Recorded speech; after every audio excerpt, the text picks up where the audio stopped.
என்னை வாழ வைத்துக் கொண்டிருக்கும் யூடியூப் சேனல் நேயர்களுக்கு நன்றியும் வணக்கமும். நேயர்களே, நீண்ட நாட்கள் ஆவலுடன் எதிர்பார்த்திருந்த தமிழக முதலமைச்சர் தளபதி ச ஜோசப் விஜய் நடிக்கும் கடைசி படம் ஜனநாயகன். ஜனநாயகன் படத்தின் விமர்சனம். இந்த படத்தை பொறுத்த வரைக்கும் அந்த தயாரிப்பாளர் பட்ட அவஸ்தை கொஞ்சம் நஞ்சம் இல்லை. இந்தா தர்றேன், அந்தா தர்றேன், இந்தா கொடுத்துட்றேன்னு சொல்லி கடைசியில் இப்போ தான் இந்த மாதம் தான் கொடுத்தாங்க சென்சார் சர்டிஃபிகேட். அதுலேயும் 12 கட்டு ஏ சர்டிஃபிகேட். இதில் முக்கியமான விஷயம் ஏ சர்டிஃபிகேட். விஜய் படத்தை பெரும்பாலும் டீனேஜர்ஸ் தான் பார்ப்பாங்க, பிலோ டீனேஜர்ஸ். அப்போ அவங்கள இந்த படத்தை பார்க்க விடக்கூடாது என்பதில் சிலர் குறியாக இருந்து ஏ சர்டிஃபிகேட் கொடுத்துருக்காங்க. நீ என்ன வேணா கூடப்பா என்று சொல்லி ஏற்றுக்கொண்டார் தயாரிப்பாளர். இந்த ஒரு வாரம் ஜனநாயகன் வாரமாக தான் இருக்கும். ஏன்னா இன்னைக்கு சினிமா ஃபங்க்ஷன் ஒரு வாரம் எதுவும் கிடையாது. ஏற்கனவே 4 நாள் ஒன்றும் கிடையாது. இப்போ ஜனநாயகன் படம் பார்த்துட்டு ஒரு குஷியான முறையில் விமர்சனம் பண்ணுவோம். ஜனநாயகன் படத்தில் தளபதி விஜய், பூஜா ஹெக்டே, மமிதா பைஜு, பாபி டியோல், பிரகாஷ் ராஜ், கௌதம் மேனன் மற்றும் பலர் நடித்திருக்கிறார். சந்திரன் சூரியன் ஒளிப்பதிவு செய்திருக்கிறார். அனல் அரசு சண்டை காட்சிகளை அமைத்திருக்கிறார். அனிருத் இசையமைத்திருக்கிறார். திரைக்கதை வசனம் எழுதி இயக்கியவர் வினோத். ஏன் திரைக்கதைன்னு சொன்னோன்னா, கதை, இந்த படத்தினுடைய மூலக்கதை பகவந்த் கேசரி என்ற பெயரிலே தெலுங்கில் சில வருடங்களுக்கு முன்பு வந்து விட்டது. அந்த படத்தில் ஜூனியர் என்டிஆர் பாலகிருஷ்ணா அங்கே உள்ள சூப்பர் ஸ்டார் ஒருத்தர் நடிச்சிருக்கார். இந்த படத்தின் கதை என்ன நான் ஏற்கனவே சொல்லிட்டேன், பகவந்த் கேசரி. அப்போ கதை என்ன? ஒரு மிகச்சிறந்த காவல் அதிகாரி விஜய்.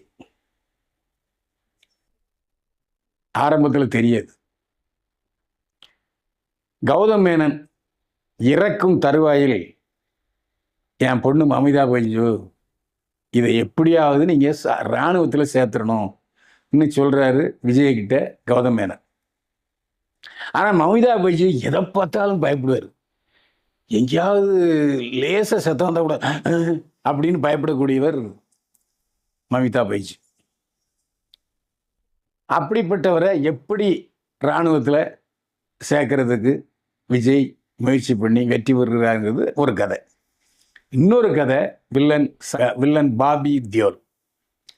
இந்த பாபி தியோல் கடமை, கண்ணியம், கட்டுப்பாடு தவறாத நேர்மையான காவல்துறை அதிகாரி. ஆனால் இன்றைய சூழலில் நேர்மையாக இருந்தால் பிழைக்க முடியாது. ஒன்று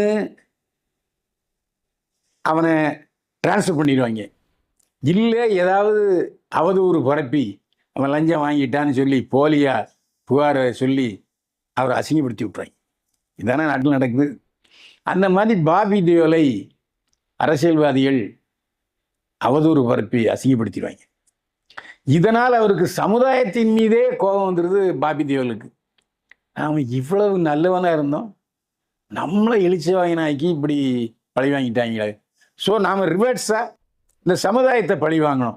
ஸோ இந்த சமுதாயத்தை நிம்மதியாக வாழ விடக்கூடாதுன்னு சொல்லி அவர் இந்த நாட்டில் தீவிரவாதத்தை ஊக்குவிப்பதற்காக வெளிநாட்டில் இருந்து துப்பாக்கிகளை கடத்துவார். எல்லா ஊர்லேயும் துப்பாக்கி வியாபாரம் பண்ணுவார். நாட்டில் நிறைய கலவரம் நடக்கணும், அவன் துப்பாக்கி சுட்டுக்கிட்டு சாவணுங்கிற முயற்சிகள் பண்ணுவார். இதை தடுப்பார் விஜய். இதுக்கிடையில் நம்ம பிரகாஷ் ராஜ் அரசியல்வாதி, ஏற்கனவே பல படங்கள் அச்சலாம் சொன்னார்ல நம்ம பிரகாஷ் ராஜ். அவர் கொஞ்சம் வித்தியாசமான வில், அதில் எந்த சந்தேகமே இல்லை. அவர் எல்லா படத்துலையுமே சீரியஸான வில்லன், காமெடி வில்லன்னு போட்டு மிரட்டியிருக்காரு. இந்த படத்துலையும் ஒரு குறிப்பிடத்தகுந்த பாத்திரம் அவருக்கு. நான் ஆணையிட்டால் அந்த ஷவுக்கு இருக்க. அப்போது எல்லா அமைச்சர்களையும் அடிப்பார் விஜய், பிரகாஷ்ராஜை மட்டும் விட்டுருவார். ஏன்னு தெரியல. பிரகாஷ்ராஜ் மீது விஜய்க்கு என்ன கரிசனம்னு நமக்கு தெரியல. ஏன்னா பிரகாஷ்ராஜ் இப்போ டெல்லியை சமத்தியாக ஏற்றுக்கிட்டு இருக்கார். டெல்லி அரசை அரசியல்வாதியாக இருந்து தேர்தலில் போட்டிட்டு தோத்தர தவிர மற்றபடி தில்லான அரசியல்வாதி தான் பிரகாஷ்ராஜ். இந்த படத்தில் 2 கதாநாயகிகள், ஒருவர் பூஜா ஹெக்டே, இன்னொருவர் மமிதா பைஜு. கதாநாயகின்னு பார்த்தீங்கன்னா கதாநாயகனோட விஜயோட டான்ஸ் ஆடுறவர் பூஜா ஹெக்டே தான். ஆனால் அவர் 1-2 சீன்களாக வந்துட்டு போவார், ஒரு ஊருகா மாதிரி. மமிதா பைஜு தான் நம்முடைய மனதை பூரா ஆக்கிரமித்திருக்கிறார். அருமையான நடிப்பு. எனவே மமிதா பைஜுவுக்கும் பூஜா ஹெக்டேக்கும் நடிப்பில் யார் ஃபர்ஸ்ட் அப்படின்னு சொன்னால் துணிச்சலாக சொல்லிடலாம், மமிதா பைஜு தான். அது சந்தேகமே இல்லை. பூஜா ஹெக்டே வேஸ்ட் அப்படின்னு சொல்கிற அளவுக்கு தான் பயன்படுத்தியிருக்காங்க, பெரிய அளவுக்கு அவர் பயன்படுத்தலை. பாபி தியோல் மிரட்டு சும்மா சொல்லக்கூடாது மனுஷன். அது அந்த முகம் ஒரு வில்லனாகவும் பார்க்க முடிகிறது, நல்லவனாகவும் பார்க்க முடியுது.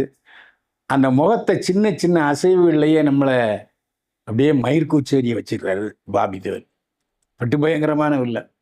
அதே மாதிரி ஒரு 4-5 வில்லன் இருக்காங்க. சண்டைகள் 8-9 சண்டை இருக்குது. அப்படியே டக்குன்னு திரும்பதையும் சண்டை போட்டிருப்பாங்க. எதுக்கு சண்டை போட்டிருக்காங்க ஏன்னுங்களாம் தெரியாது. அப்படி 7-8 சண்டை. வினோத்தை விட அதிகமாக உழைத்தவர் சண்டை காட்சி அனலரசு தான். அனலரசு யாருன்னா இப்போது உலகநாயகன் கமல்ஹாசன், சூப்பர் ஸ்டார் ரஜினிகாந்த் இணைந்து நடிக்கும் படத்தை டைரக்ட் பண்ணுறவர் அனலரசு. சமீபத்தில் இந்திய தேசிய அரசு மிகச்சிறந்த சண்டை பயிற்சியாளராக அனிலரசை தேர்ந்தெடுத்திருக்கு. அனிலரசு பங்கு படத்தில் அதிகம்.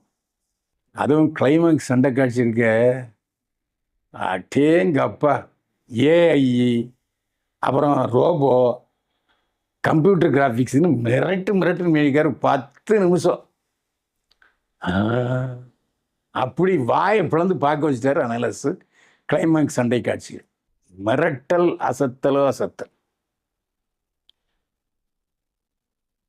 அதே மாதிரி பிரியாமணியும் நடிச்சிருக்காங்க. பெரிய பாத்திரம்னு சொல்ல முடியாது, ஆனாலும் அவருடைய பங்களிப்பு பாராட்டுதற்குரியது. கதாநாயகன் விஜய் ஒரு ஆக்ஷன் ஹீரோ எப்படி இருப்பார், தன்னுடைய ரசிகர்களை எப்படி திருப்திப்படுத்த வேண்டும். அவருக்கு ஏற்கனவே குழந்தை ரசிகர்கள் அதிகம். மமிதா பைஜு மூலமாக குழந்தைகளை தன்வசப்படுத்துகிறார். அந்த ஸ்டைலை அவருக்குன்னு ஒரு தனி ஸ்டைல் உண்டு. அந்த ஸ்டைலில் வசனம் பேசுறது, எதிரிகளை பந்தாடுறது எல்லாம் தியேட்டரில் அட்டேங்க அப்பா, ஒரே விசில், என்ன பேசுகிறாருன்னு கேட்க விடலை, டயலாக் என்னங்கிறதே கேட்கல, அவ்வளோ சத்தம். ஓ தளபதி வாழ்க, முதல்வர் வாழ்கன்னு நம்ம காலிலேருந்து ரத்தம் வர அளவுக்கு சத்தம் வர வச்சுட்டாங்க. அதே அளவுக்கு தன்னுடைய கடைசி படம் என்பதை மிகச்சிறப்பாக, இனிமேல் எவனும் சண்டை படம் எடுக்கக்கூடாது, ஆக்ஷன் படம் அப்படிங்கிற அளவுக்கு உருட்டியிருக்காரு, மிரட்டியிருக்காரு தளபதி விஜய். அவருடைய ரசிகர்களுக்கு இந்த படம் ரொம்ப பிடிக்கும். இந்த படத்தை பொறுத்த வரைக்கும் சந்திரன் சூரியன் ஒளிப்பதிவு செய்திருக்கிறார். பிரமாதமான ஒளிப்பதிவு.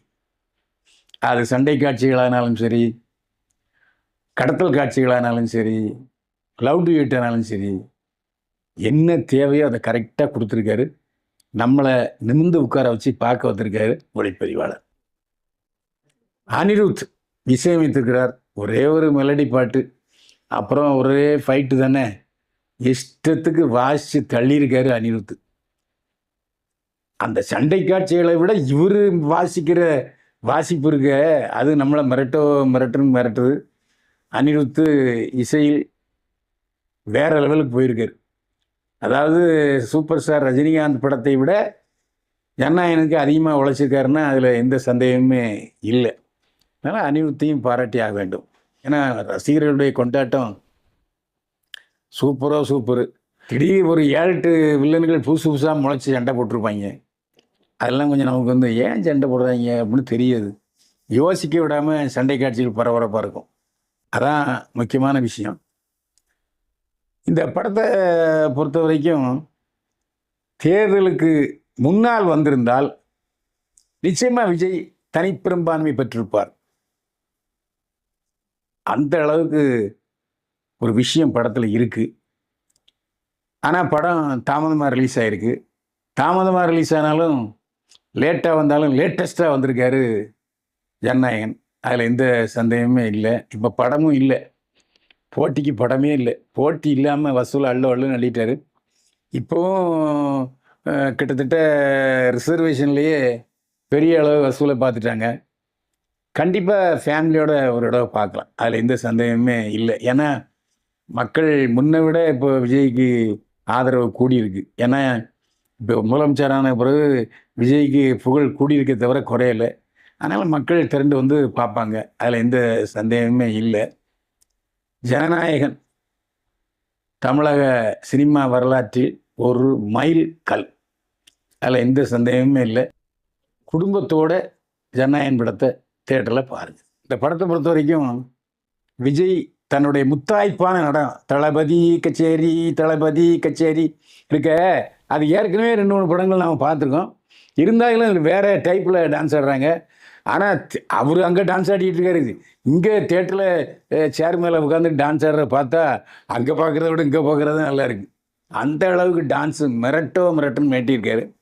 இதில் முக்கியமான விஷயத்தை சொல்லணும், தன்னுடைய கடைசி படத்தை ஒரு வரலாற்று சிறப்புமிக்க வசூல் படமாக கொடுத்திருக்கிறார் விஜய். அதற்காக நாம் கண்டிப்பாக பாராட்டியே ஆக வேண்டும். No doubt at all. மீண்டும் சந்திப்போம். வாழ்க வளமுடன்.